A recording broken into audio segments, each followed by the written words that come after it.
Welcome to USA Global TV and Radio, where our mission is to provide education, entertainment, hope, and inspiration. USA Global TV and Radio connects you with experts and audiences all around the world every single day to help you succeed in business and to live a richer life.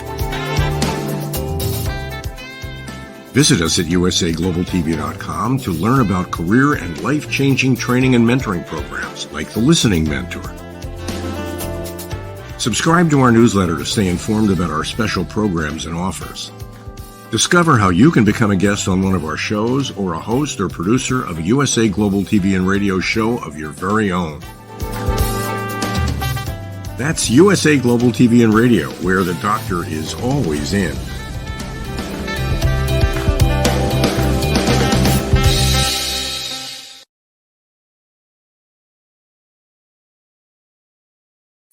Hello and welcome to USA Global TV and Radio, where we provide world-class education, entertainment, hope and inspiration. I'm Caroline Heward. A warm welcome to our loyal viewers and all our viewers on E360 TV, whether you're on the live or on the replay. Our show today is a women's prerogative. And our topic tonight, which is going to be very riveting, is Polite Planet, merging etiquette with sustainability. We have our panelists. I'm not alone, I'm joined by our panelists tonight who, well, let's bring them all out. We have Dr. Justina MUTALE. Come on out, Dr. Justina. Welcome. Hi, Caroline. Hello, viewers. Welcome to the program. We also have a very special guest, Laura, who is our etiquette specialist. Come on out, Laura. Hello there. Great to be on the show again. Wonderful. Welcome to our show. And hopefully we should have another special guest joining us. Maybe she has some internet issues like I've had. Oh, we have. Welcome, Veronica, as if by magic. Thank you very much for that, Caroline. Hello, everyone. Lovely to meet the other panelists. And yes, tech is working this evening. Well, evening London time. Hello. Morning to those who are just up in the other part of the world. And for those who it's evening time, hello. Where are you joining us from, Veronica? Oh, sorry. I'm joining you from the UK, but I'm actually in the north. So I'm in a city called Sheffield, which is in the north of England. And we now describe the city as the outdoor city. So lots of green spaces in Sheffield. And it's famous for having lots of hills.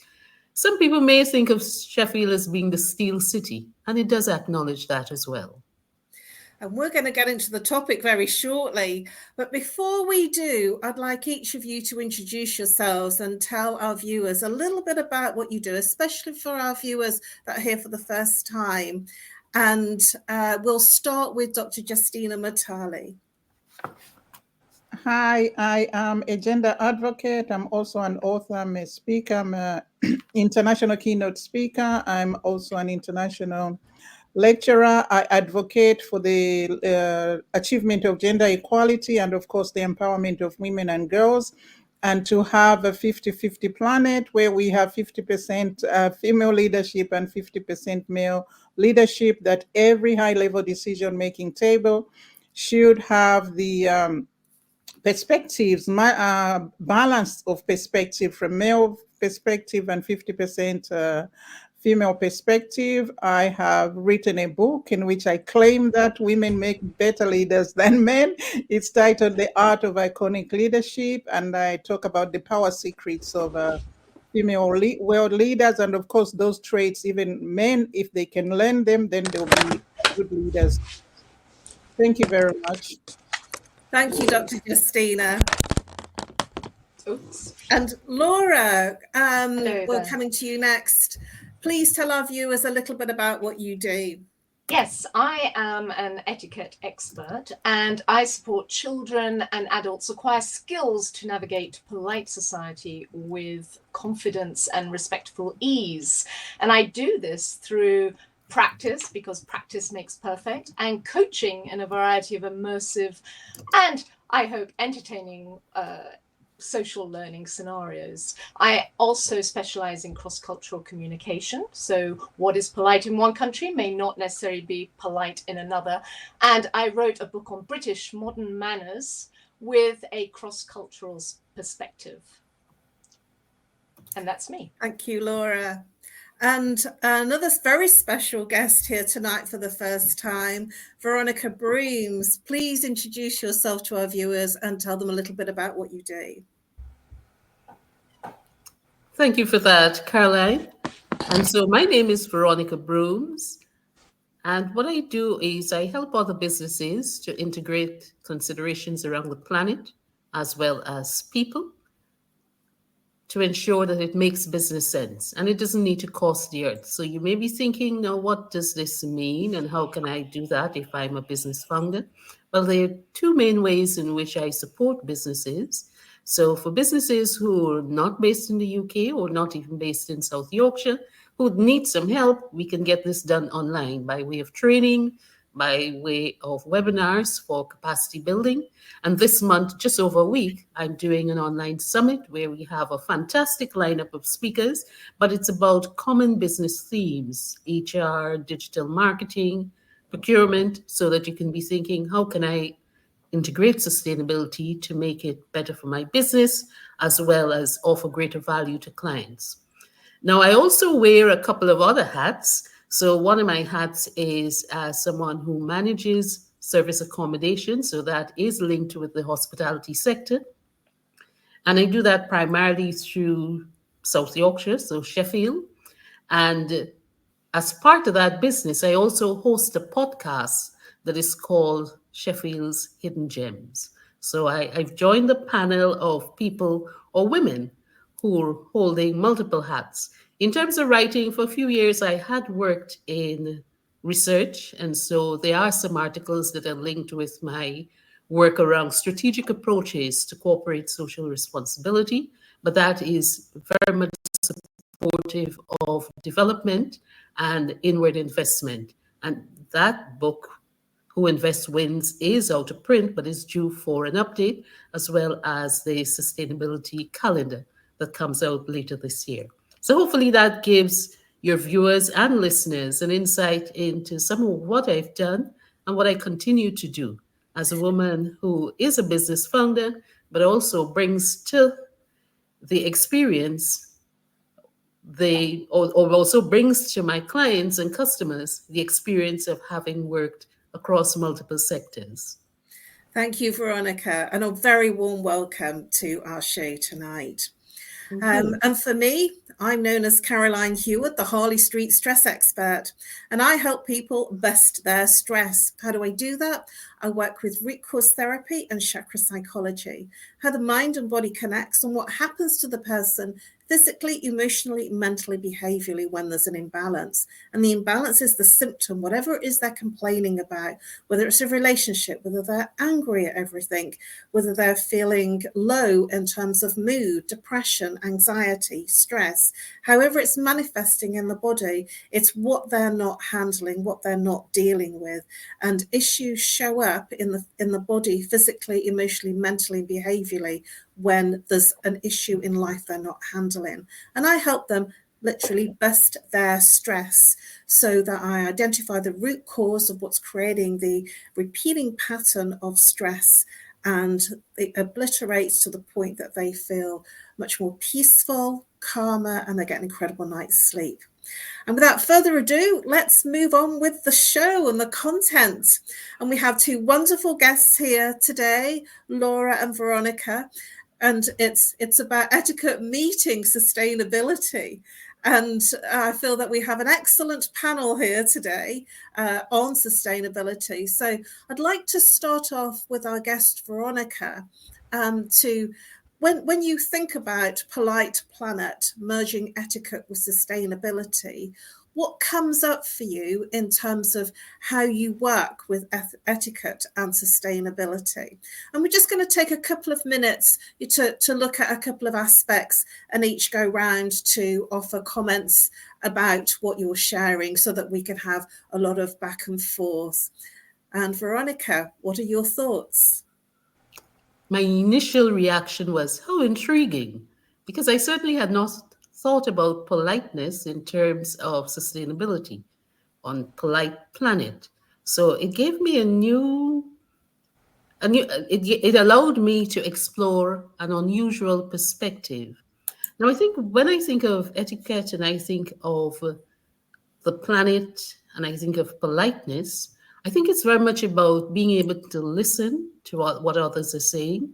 And in business, we also need to recognize that listening is an important skill. It's listening to hear not only what is said, but it's to also hear what has not been said. So if I draw on being polite and the etiquette associated with that in terms of sustainability, I'd say that sustainability is multifaceted. It is not only about the planet, but it's how the planet combines with the social, the people aspect of whatever it is that we're doing in our business or even our day-to-day lives. And because the planet relates to the environment, which may cover how you deal with travel or how you're looking at outdoor space and access that people may have to that space, or transport or waste management or reducing waste or any of those traditional aspects of the environment or of the planet, I'd say it's also important to recognize that when you're looking at the people aspect, people can be not only your customers or your clients, but also the people who may be working within your business, whether those are people who are employed as a staff or whether they may be contractors or freelancers. And for that, the teamwork is the dream work, because the teamwork ensures that you not only give instructions, but you're also willing to listen and to have those polite conversations, which sometimes can be challenging conversations, but they need to be respectful of the people who are engaged. And it's so important to also be able to not only make suggestions, but also listen for the interpretation and even double check that what you think you have said, the intended remarks, are actually the remarks received rather than being misunderstood. So that would be my take, or one way of looking at how do you mix etiquette and politeness with how you engage in sustainability and with sustainability. Thank you, Veronica. Really, really interesting take. Laura, what comments do you have to make on what Veronica has just shared? Well, etiquette for me is something that is directed towards the earth, and that is sustainability. And it has obviously to do with people and the way they interact with each other. But I'm more interested, what comes to mind immediately is things like large companies that profit a lot. For example, supermarkets, they have great profits, but there is no clear consciousness of, for example, plastic. Plastic is still found in every supermarket. Every time I go shopping, I try and veer away from plastic, but plastic is everywhere. When I come home, I have bags and bags of plastic that I have to throw in the bin. And it really, well, not in the bin, in the recycling, if it is allowed to be recycled. And it breaks my heart, because all that waste, where is it going? And I think these companies need to be the role models for everyone, to set some example, and they still are not doing that. In the 60s and 70s and 80s, we didn't have plastic, obviously. And we found ways of shopping without plastic. Why haven't large companies gone back to finding a way of not using plastic? That is no respect towards the earth or respect to the consumer, because there are a lot of consumers out there who want to change the world and make it a better place, and they can't because plastic is everywhere. And also with bottles, I hate buying glass bottles of water, because that that glass is thrown away. Instead of reusing, they're recycled, and that takes energy. For example, when I used to live in Italy, we used to reuse the bottles. We would buy crates of bottled water, we would use it, and then a little gentleman would come up to our house, take away the crates of water, and then bring us new bottles of water, so that the bottles weren't recycled, but they were reused. I don't see that happening in Britain, and it's a real shame. So I think etiquette has to start with large companies to change the way consumers favor the world, basically. Thank you, Laura. Yes. And Dr. Justina.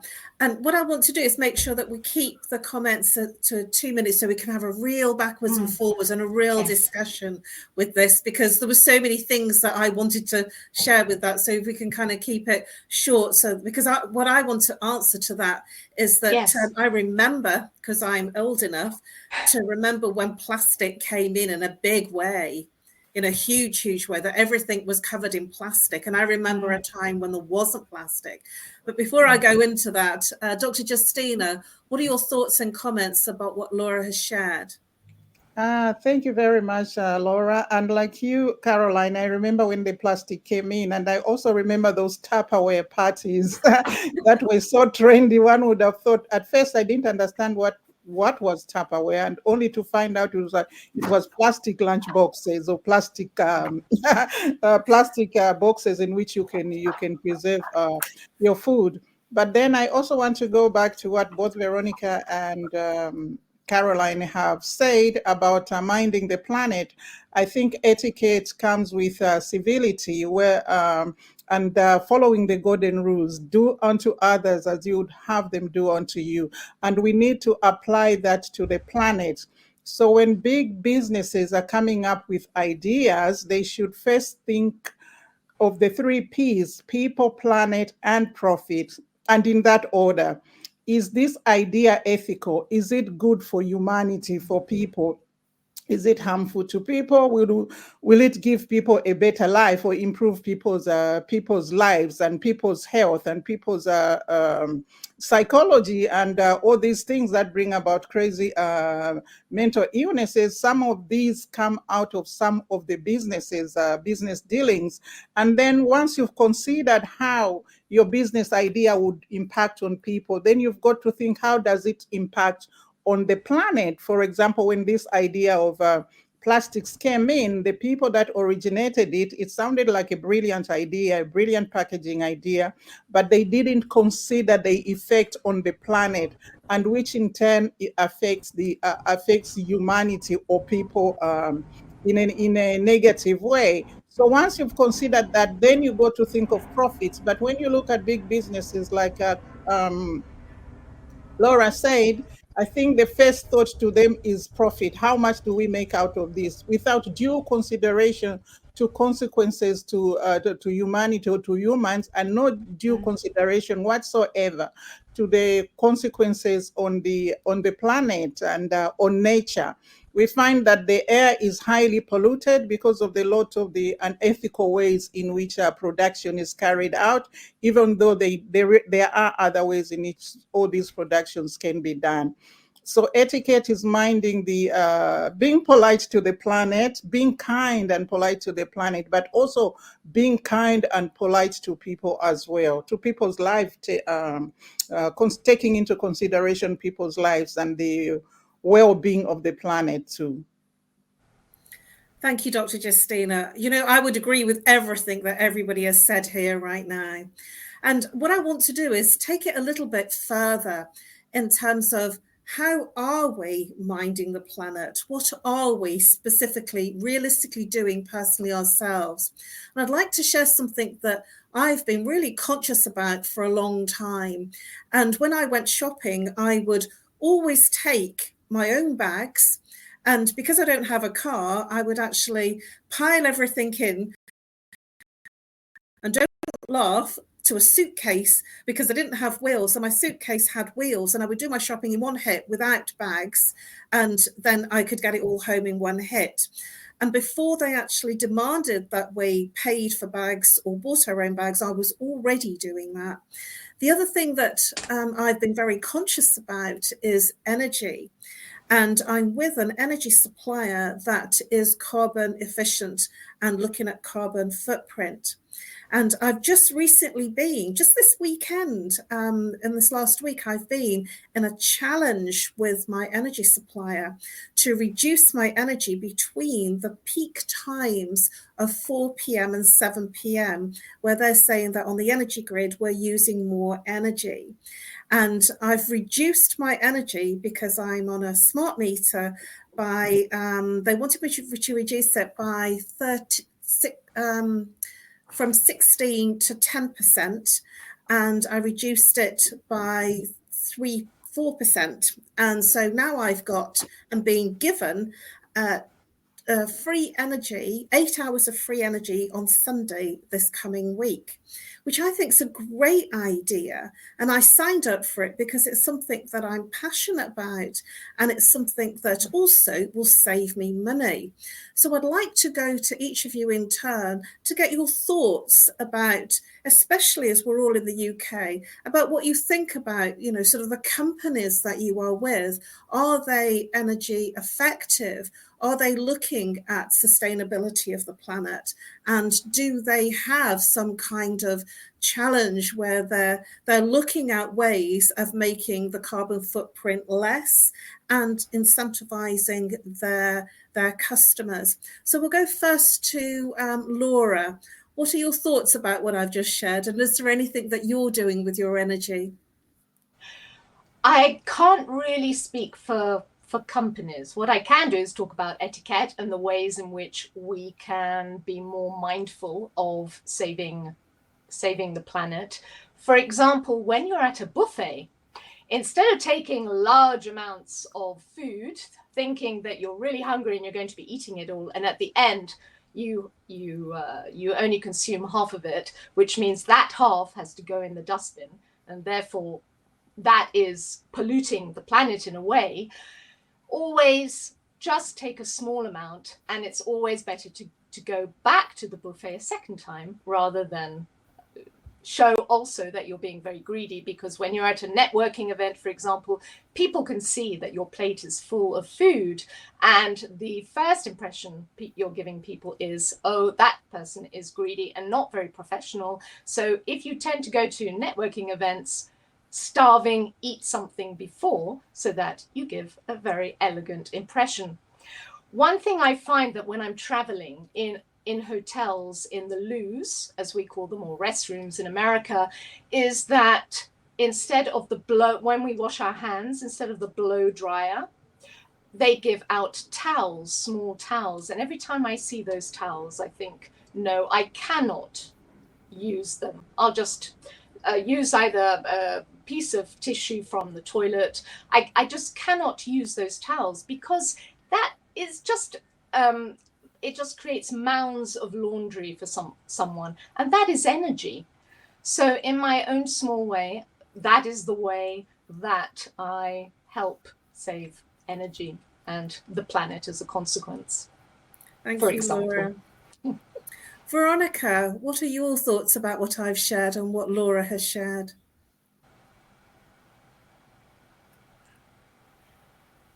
There's quite a lot going through my mind, and I was taking down memory lane because it reminded me of many years ago, I don't know, maybe 15 years ago, when I lived in London. I was actually doing some work with an environmental charity as well as an environmental consultancy.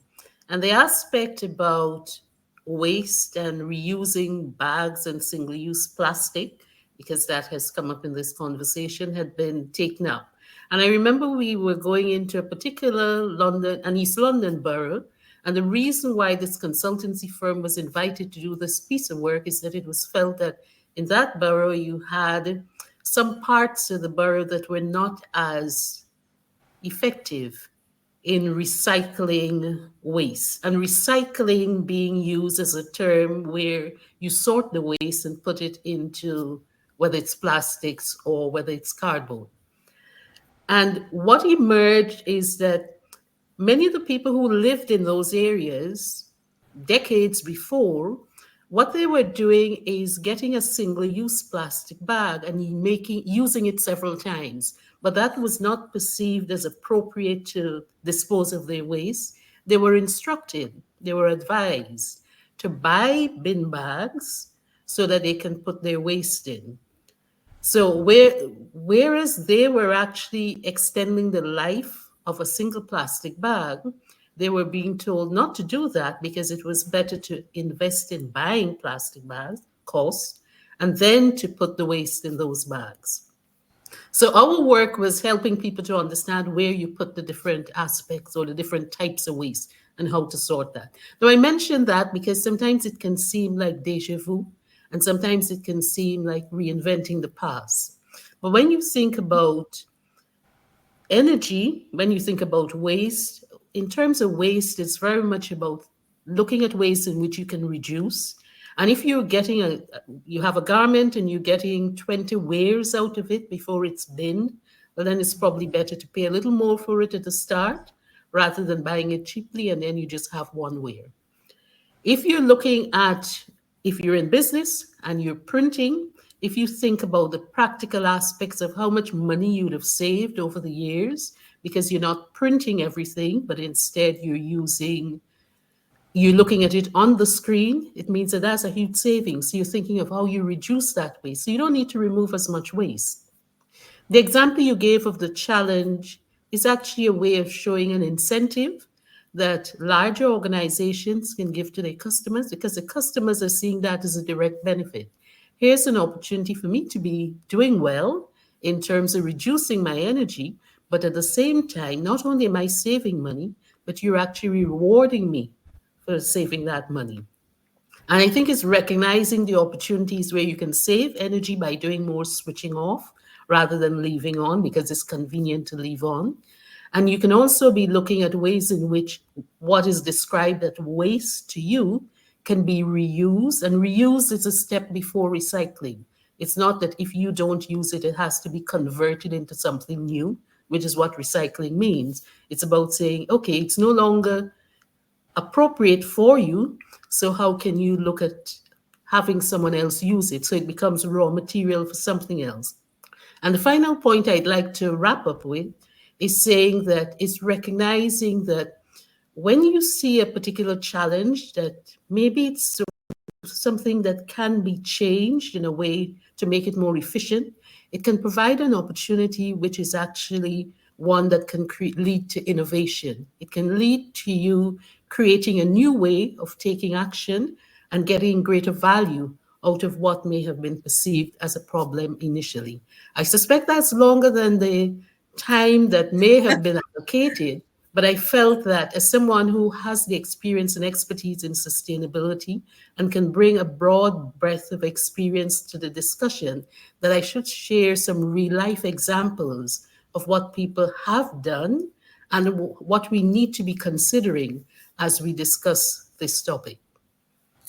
I so agree with you. That's just excellent comments and feedback in terms of what can be done, Veronica. And it made me think about when I was living in London that we even recycled food and it went into the brown bin. And when I came to the north, I was really shocked that they don't recycle food and they don't recycle lots of plastics. I was really shocked at the fact that, because I was putting all the plastics and I was really, heavily filling my recycle bin, the paper and plastics and tins. And then I found out that they don't take yogurt pots, they don't take meat trays, and I was just really surprised. And it's I think this is showing me there's definitely a north-south divide in terms of facilities of being able to be more sustainable in terms of the etiquette of recycling. And when I shared my experience of recycling in London to the main recycle person at the council, he said, we'd love to be able to do that, but we just can't do it.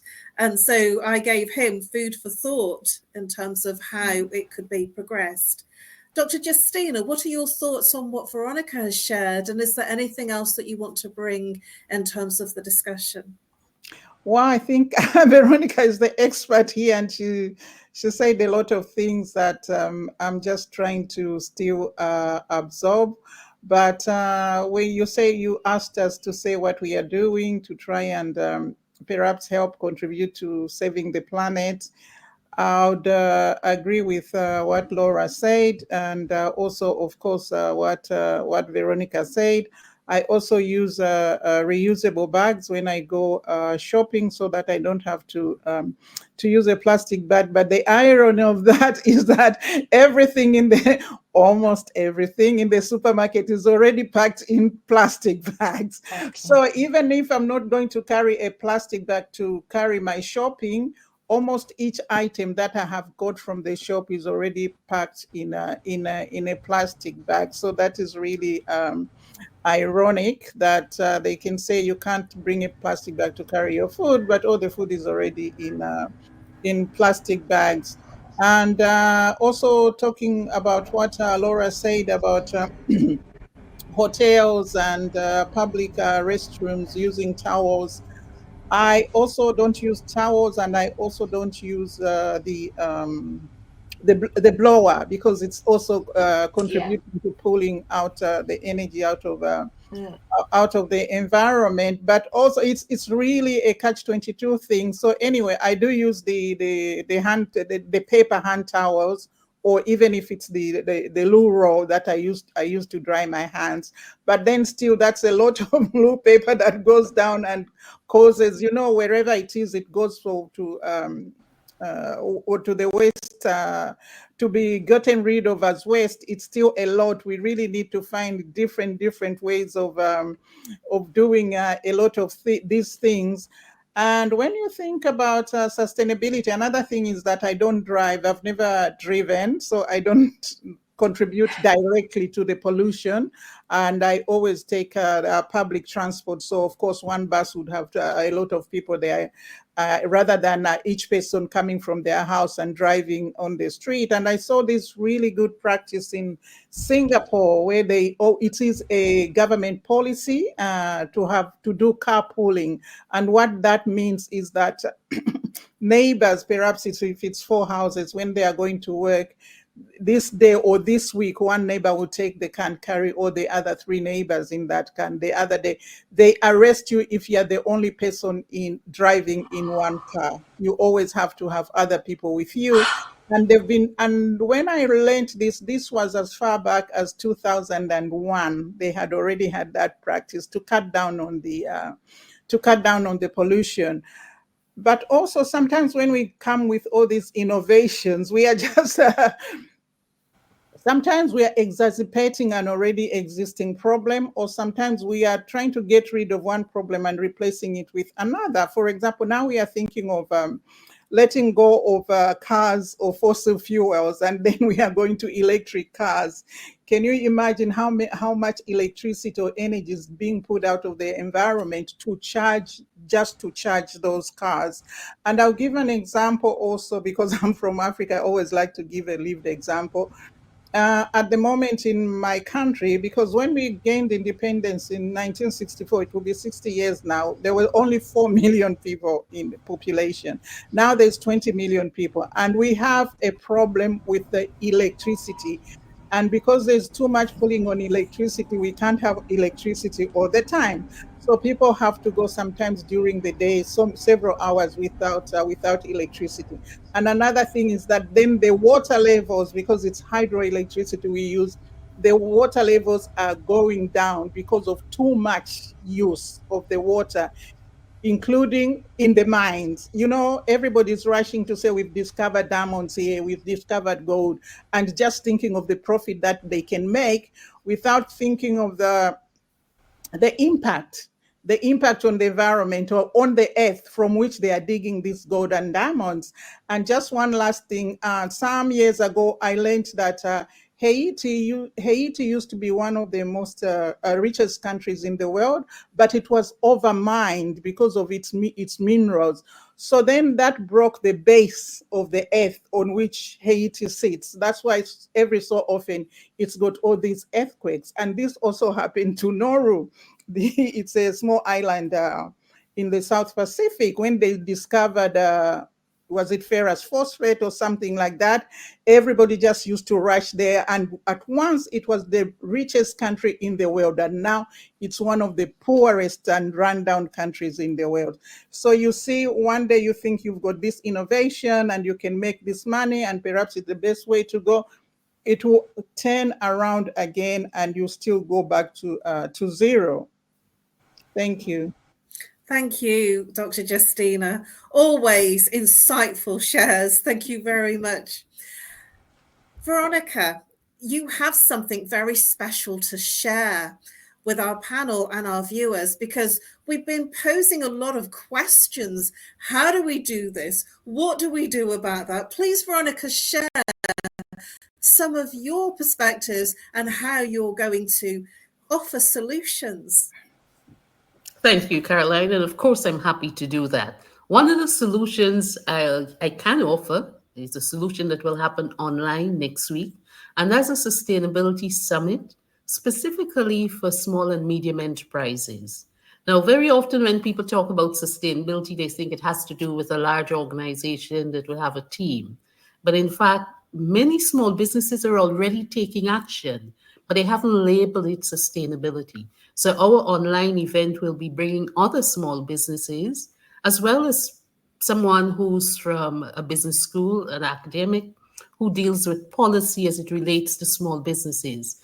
And in this one-day session, we'll have these different panel discussions and sharing of information so that people can leave with actionable tips. And I'll certainly be happy to share that information along with my details so that people can sign up. It is a paid-for event, but we do have a special offer, a promotional offer, which is 2 for 1, meaning that you can buy for yourself and then gift someone a place at the event. And so all the details are on Eventbrite, and it means that you'll be able to get further information. So thank you for that opportunity to make that comment. There is a sustainability calendar that would be released later this year, which would be for a wider audience and not only for people in business. So watch this space and follow me, and you will be able to get an update as soon as that is released. It's a subscription, so every quarter you'll get an update, and it gives you some tips about sustainability, as well as events and resources that you can use in terms of your informed decision making. Now, I'm mindful of the time because I saw the alert which says we're coming close to the end of the show. So thanks again for this opportunity. And in closing, I'd like to say that when we're talking about sustainability, it would be useful for us to remember that sustainability comes from the term sustainable development, which didn't exist in the English language as a term or a concept until the late 1980s, in the run-up to the Convention on Biological Diversity in Rio de Janeiro in Brazil in 1992. And sustainability, as derived from sustainable development, is very much about remembering that we who are here on Earth at present are guardians of resources. We're not owners. Because when we're owners of a particular item or thing, we tend to believe that we can control and we can do as we please. But if we're mindful of the fact that we're guardians of these resources, it means that we have a role as stewardship of these, to provide stewardship of these resources so that they can be available for future generations. And I think it's important that we're all reminded of that fact, that we're guardians rather than owners of the resources on planet Earth. Thank you, Veronica. And how quickly can people get in touch with you? Well, as soon as the show is finished, or it means that anytime after now, they can get in touch with me. your contact details, LinkedIn, Facebook, website. All right. Oh, sorry. The quickest way would be on LinkedIn. So I thought I'd shared my LinkedIn details, but I'm seeing the follow on social media. So LinkedIn is the best and the quickest way to reach out to me. But yes, I do have a presence on Facebook as well. Great. Thanks you very for much. asking me and posting me, because I'm thinking, well, I've put some details, but now I realize it's to follow what is on the screen. Okay, thank you, Veronica. And Laura, how can people get in touch with you? I'm on, obviously, the internet at laurawindsoretiquette.com. I'm on Instagram at laurawindsoretiquette. And I'm also on WhatsApp if you want to message me, the details of which you can find on my website. Thank you, Laura. And Dr. Justina, how can people contact you should they wish to reach out? On all social media platforms, I am at Justina MUTALE. My website is also www.justinamutale.com, and they can also Google me and they'll find me. Thank you, Dr. Justina. And for me, you can reach me on nomorestress at live.co.uk, or call, if you're international, +44, if you're local, 07523 120 189. You can follow me on Facebook and on LinkedIn, and reach out to me on nomorestress at live.co.uk. We have come to the end of our show. Thank you so much to our amazing panelists. Thank you very much to our wonderful guests, Laura and Veronica Broomes. It's been an amazing show. I think we could have gone on for another hour. It's been really wonderful to share our subject tonight, Polite Planet, Merging Etiquette with Sustainability. I'm sure there'll be a part 2. Please do subscribe to USA Global TV and Radio. And there is also an opportunity to become a VIP of the exclusive community. Become an exclusive VIP community member, and you will have first access to our newest videos, photographs and insights on the British royal family, which is live streamed on USA Global TV and Radio and YouTube. Thank you very much, everybody. You've been watching A Woman's Prerogative, and I look forward to seeing you next week on Monday, which is 2 p.m. Eastern Time and 7 p.m. British Summer Time. Thank you very much. Bye-bye. 5 Little Known Secrets for Dementia Caregivers with Tracy Cram-Perkins. Hi there, I am Tracy Cram-Perkins, the host of the Dementia Home Care Show here on USA Global TV and Radio. I am also the author of the book of the same name. And you'll see this QR code. This is for an extended version of the same talk. So if you want to see the full hour-long version, feel free to scan the code and go to that website. Stick with me. We'll talk about 5 little known secrets to make it a little easier to do dementia caregiving. What you're seeing on the left-hand side is a healthy aged brain, age 55 and above. The one you're seeing on the right is an Alzheimer's disease brain. It is in moderate disease. It is shrinking. It has holes in it. The memories that were in those holes no longer exist. When you're learning something, let's say in kindergarten, you learn how to tie your shoelace. Well, then by the time you're in 2nd grade, your brain remembers that information from tying the shoelace and applies it so you can learn more quickly how to tie more complex knots. So the brain is hardwired to do this for us, so it helps us learn faster so it doesn't take us long to acquire knowledge. The brain is looking for the information and they pick the closest to wherever that hole is. Let's look at some tips that we can use to help do that. These are 5 simple tools you can use as a dementia caregiver to help your loved one.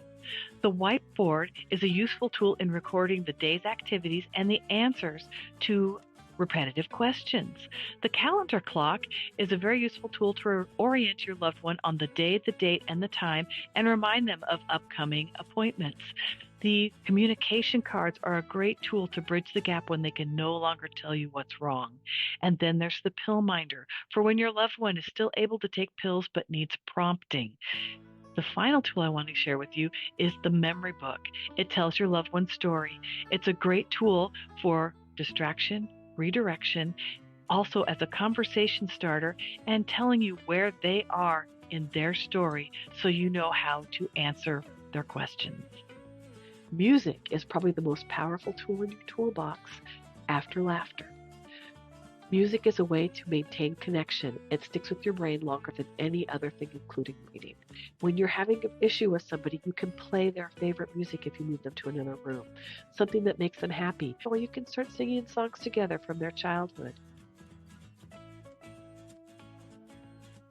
These are some of my favorite books for caregivers.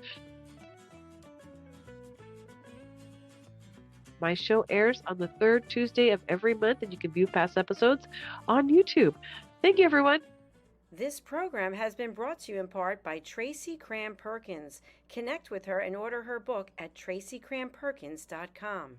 For more information about Alzheimer's disease, support resources, and how you can help, contact the Alzheimer's Association at 1-800-272-3900 or visit their website at www.alz.org. They offer 24/7 helpline support and a wealth of information to assist you and your loved ones.